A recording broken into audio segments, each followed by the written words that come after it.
Hey guys, it's GT here, and I wanted to get Bix Weir back on the line for a couple of reasons. So first of all, Bix, welcome back. Thanks, Sean. Hey, I wanted to talk to you about some really important new things that are happening. I want to talk to you about the $6 trillion in fake bonds that were seized in Zurich the other day. I want to talk to you about Ben Fulford. I want to talk to you about the impending fall of Greece. I want to talk to you about a number of things. But the first thing I want to do is I want to ask you a question, Bix. Have you ever been compensated for being on this program, or have you ever paid me for anything at all? Nope, never. So I just want to make it really clear that the reason that we have Bix on the program is because he is an independent thinker. He thinks outside the box. Some of his theories are controversial, but these are controversial times. So I just want to point out, for those of you who have jumped on the anti-Bix Weir wagon, I don't think it's fair, because Bix passes the most important litmus tests for truth, which is, number one, does he speak out against the Federal Reserve in this criminal banking system, number one, and number two, does he talk about false flags? And he does talk about false flags. In fact, Bix, I know that you didn't write this, but on your website is this great piece called Collateral Damage, U.S. Covert Operations and the Terrorist Attacks of September 11th, 2001. People can find that in your resources section.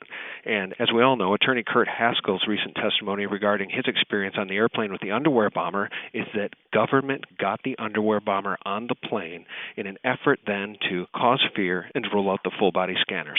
I don't want to get off topic here, but I just want to address the fact, Bix, that we appreciate your opinions on these matters, and people can agree or disagree about your theories, but it seems to me that more and more some of your theories appear to be coming correct.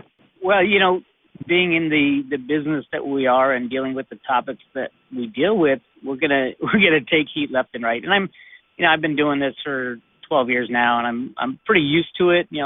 My early days working with GATA, everybody said we were crazy, and now GATA is mainstream. So, I got thick skin. I know you have thick skin, but we're going to attract certain people who, want to disagree, which is fine, but certain people who attack us, and that's part of what we deal in.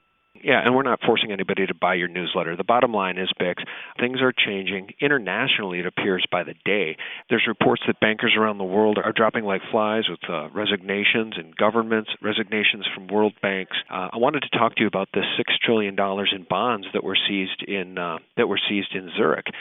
This is a big story, and it's been my feeling since the minute it broke that if the mainstream media lets it die, if they let it wither on the vine without any follow-up, then there's probably smoke there, and where there's smoke, there's fire. What do you know about those $6 trillion in bonds? Well, it's not the first time they've come up. If you've been following Ben Fulford and David Wilcock, what they've been talking about, David Wilcock on his website, Divine Cosmos, has a whole article about these bonds, why they were issued, where they came from, and it goes into the whole theory behind them. And his article came out a couple months ago. So this isn't anything new, but it is the first time it hit the mainstream press, which is, I think, part of what's going on right now to destabilize the dollar and the entire monetary system. Everything's coming out in the open, and people are going to wake up one day and find out that all those pieces of paper or electronic blips they had in their account are worthless. So, Bix, when we talk about the $6 trillion in seized bonds, which were just seized in Zurich, I think there's a case to be made that these bonds could be linked to the stolen treasures of Chinese emperors. I just put a piece up on SGT Report last week called The Case of the Golden Trust of Chiang Kai-shek. Now, we talk about trillions of dollars in seized bonds, and sure, on the public record, there wasn't that much money in circulation then. However, also on the public record is no mention of these vast hoards of gold, which were taken by the West from the Chinese. And it's something you've talked about. It's something others have talked about. And it makes one wonder if these $6 trillion in seized bonds are actually authentic and linked to those stolen treasures. There's no counterfeiter worth his salt that would bother with counterfeiting $6 trillion in bonds. It's just a ludicrous number, which leads me to believe that they may be authentic.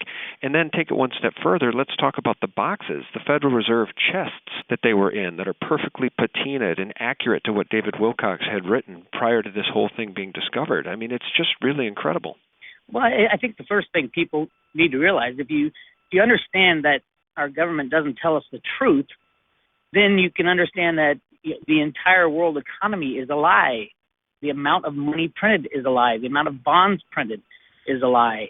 And going back to the 1920s and 30s when these bonds were thought up, the reason they did it, how many they printed, they were supposed to be backing all the gold that was being deposited at the BIS and with the Federal Reserve.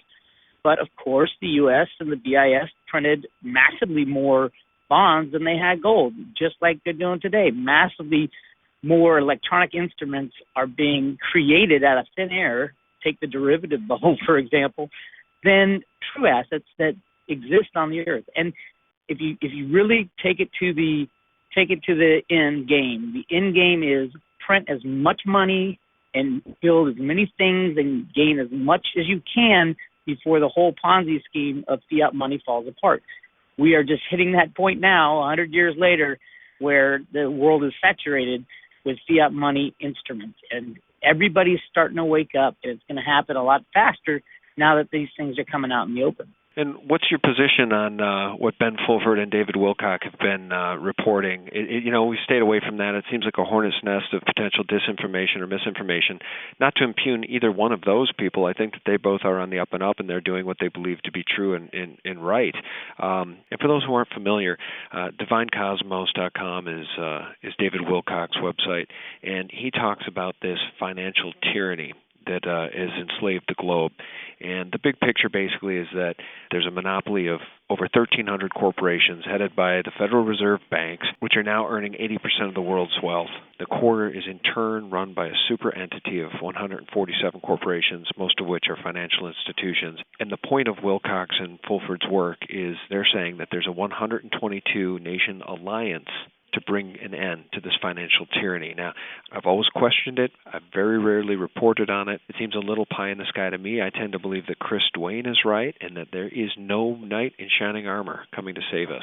It all seems very far-fetched. It seems like it can't be true. But then again, I come back to the fact that you've been saying for a very long time, when everyone else had written him off, that Ron Paul stands a chance of being the next president of the United States. And here we are. We're down to 4 candidates left. And, Ron Paul's right in the thick of it. And if you take a look at the military support of him, and if you take a look at the rallies, and if you take a look at the YouTube videos, if you take a look at any metric by which you can measure the success of this man and people's love for him, he is the front runner.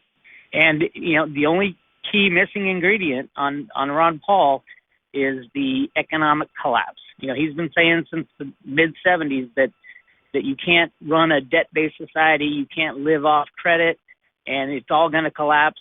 He's been wrong up until now. But if we hit March and there is a serious economic collapse, worse than 2008, he's going to be the only one who predicted it. He's going to be the guy we're all going to turn to because he has a way out of it, and his way out of it is to return to the Constitution. It's that simple. Okay, so my last question was so long that we kind of skipped over the Wilcox-Fulford thing. Do you think there's any merit at all in the things that are being discussed at divinecosmos.com by David Wilcock and by extension of David Wilcock's Ben Fulford? Oh, of course. There's a ton of truth in there. It's not all truth, but I would say, my guess is 70, 80%.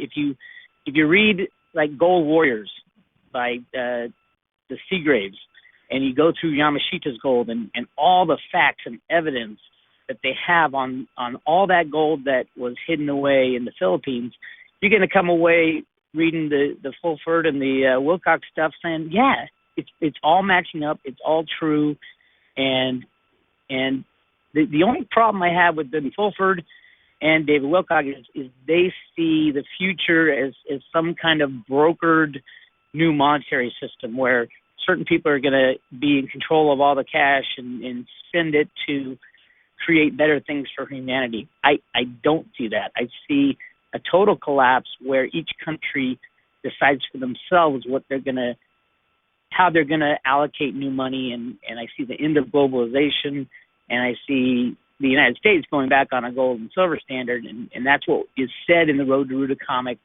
that I analyzed out of the Fed, and that's been the whole thing. Because when you go back to a gold standard or any currency fails, you have to have an organic solution because nobody's going to agree on who gets what. Okay, well, you sparked another thought. Something else that you've been saying that I really haven't been hearing from very many other people is that there is a lot more gold on planet Earth than the powers that be have ever let on. And I put a story up on SGT Report last week called $6 trillion in Seized Bonds Linked to the Stolen Treasures of Chinese Emperors, the Case of the Golden Trust of Chiang Kai-shek. So it appears that you may be right in that being that there was so much more gold on the planet that has been stored away or hidden away or socked away or not admitted to, it is conceivable that collateral was given to those Chinese emperors whose gold was essentially stolen in the form of these bonds, of these gargantuanly large bonds. Am I on the right track, or is that just craziness? You're on exactly the right track, and from all accounts that I'm hearing, there's over 2 million tons of gold, whereas the mainstream press says there's 160,000 tons. But the key for the United States, I think, is not necessarily the above-ground gold, but the gold that's below ground in hidden places. Like there was a find, for example, in the early 1900s in the Grand Canyon, the largest deposit of gold ever found. And it was reported in the New York Times, and then it kind of went silent. And there were some people coming out of Chicago who said, you are going to be stunned at the amount of gold. Now, all of a sudden, that went quiet. And the Smithsonian was put in charge of it, and nobody ever heard another word from it. But when you think about back in the early 1900s, we were on a gold standard. If you all of a sudden found 5 times as much gold as was in circulation, you would have a complete devaluation of the U.S. dollar, which was gold at the time.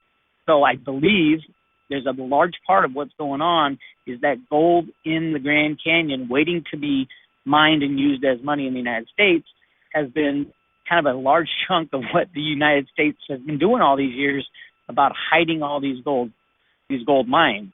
And there was also a gigantic find in Chocolate Mountain in California, and Dianne Feinstein was kind of in charge of hiding that. She put it in a desert wildlife preserve. So there's so much going on behind the scenes, and now is the time when the United States is going to wake up to what has been really going on. If the good guys win and get their way and Ron Paul becomes president, we will 99% chance by the end of this year be talking about, if not actually going back onto a gold standard.